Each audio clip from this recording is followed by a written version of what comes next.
Right, but if we had something like, are you familiar with one of the most famous cases was a case with Commander David Fravor of the Navy, who encountered with one or two other jets off of the Nimitz. They encountered this thing that was shaped like a Tic Tac. Yeah. Mm-hmm. You know the story. Everybody knows this, yeah. This story. It went from, they tracked it going from 80,000 feet above sea level to 50 in less than a second. They have no idea how it moved.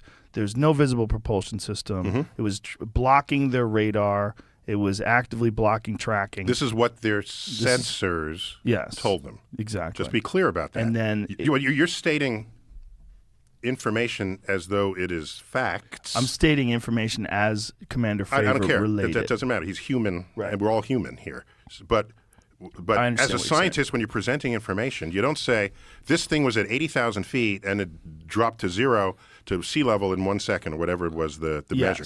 That's the wrong way to report it. What you say is, we have sensors that told us this is what happened. I understand what you're saying. Okay? Yes. That's a very important distinction.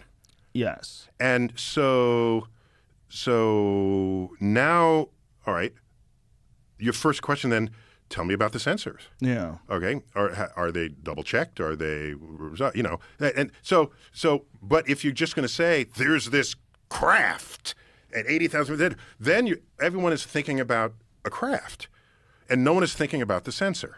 They actually saw it with their eyes too. This is something that they actually got. You can't see something at 80,000 feet. No, the actual visual on the craft. Okay. They didn't see it at 80,000 feet, but this craft, it's not just something that was tracked with equipment. Got it. But they didn't see it at 80,000 feet. Right. That's my point. So by the way, this level of attention I'm giving to the detail and the reporting of information, we do that with fellow scientists for much less. Oh, for sure. Than if we're being visited by intelligent aliens from another planet.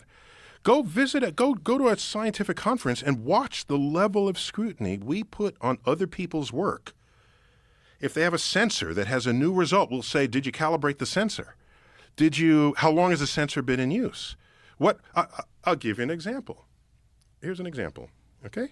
Do you remember Planet X? Yes. The search for Planet X. Nibiru.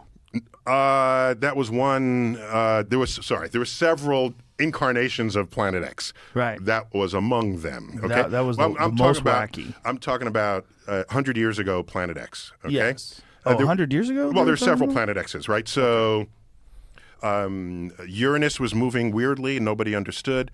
Maybe there's a planet beyond it whose gravity we have yet to reckon in our equations. Oh, boom! We discover Neptune.